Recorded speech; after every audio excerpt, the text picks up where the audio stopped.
نن زمونږ بچی چې موږ سکول له لیږو پلار یې دا خیال دی چې دا تعلیم یافته دی او دا به وروستو داسې او داسې جوړیږي د هغې په نتیجه کې د هغه نه ډم جوړیږي په سپینو الفاظو کې درته وایم هغه نه ډم جوړیږي هغه نه بې حیا او سپک انسان جوړیږي باقاعده په دې کلاسونو کې استادان هغه استادان پاتې نشي چې د استاد غوندې دا پاک نوم پې پروت و باقاعده د استاد په نوم چې دا کم ناست دی دا بدبخته او دا کومه چې د استازي په نوم باندې ناسته که میس ورته وي که میډم دغه بدبخته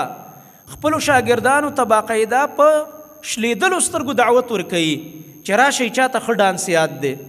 دلته راوځئ چاته چې کوم دی ښه غزل او ښه ګانه یاده ده او څوک به ښه چې کوم دی وګډېږي او د هلکانو د جینکو ښکاره چې کوم دی یو ځای ګډاګانې په دې سکولونو کې په دې کالجونو کې په دې یونیورسټو کې روانې دي په موږ باندې به د الله کم رحم راشي اخر د کم رحم موږ سوال کوو څنګه بیا موږ دا وایو چې یاره زموږ دعاګانې نه قبلېږي څنګه بیا موږ دا وایو چې یاره دا ولې دا پریشانیانې دي او ولې دا ډپریشن دي او ولې دا ټینشن دي څنګه موږ کوو د الله رب العالمین نافرمانیانې بره چې زموږ کم ریکارډ روان دی د رب العالمین د طرف نه چې کوم ملائک راځي او زموږ لیکل کوي د اعمالو هغه اعمال زموږ په کوم انداز روان دي او دا غواړو د الله رب العالمین نه څه او زما محترم ورونو نن زموږ دغه چې دا خلک ورته تعلیم یافته نوجوانان وایي زه دا ویم تاسو مه خفه کیږئ په دې وخت کې ټول نه انتهایی بد اخلاقه طبقه چې ګوري په تعلیمي اداره ورننوځه چې کوم قسم بد اخلاقي دي په کار یې پکې شته دی زما دا خبرې په خلکو بدې لګي بعضې خلکو باندې ډېرې ترخیم لګېږي خو زه درته په شرط سره دا وایم که ته وایې چې زه د دنیا د ټاپ لوفر د ټاپ چې کوم دی بد اخلاقه انسان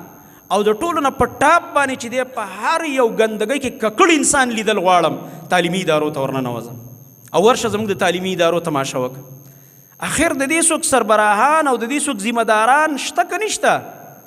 تاسو نه که په دنیا کې تپوس ونشي په آخرت کې به درنه الله رب العالمین تپوس کوي دا معاشره تاسو په کوم طرف روانه کړې ده او دا خلک بیا سبا له رالیږي په غټو غټو عهدو باندې بیا دا فایز شي سبا له بیا لوی لوی اختیارات د دوی په لاسونو کې نو دوی به آخر د قوم سره څه کوي چې د خپله دا حال دی او زما محترم ورونو دا بل څه نه دي دا صرف او صرف والعیاذ بالله د دې ګندګۍ د دې بې حیایۍ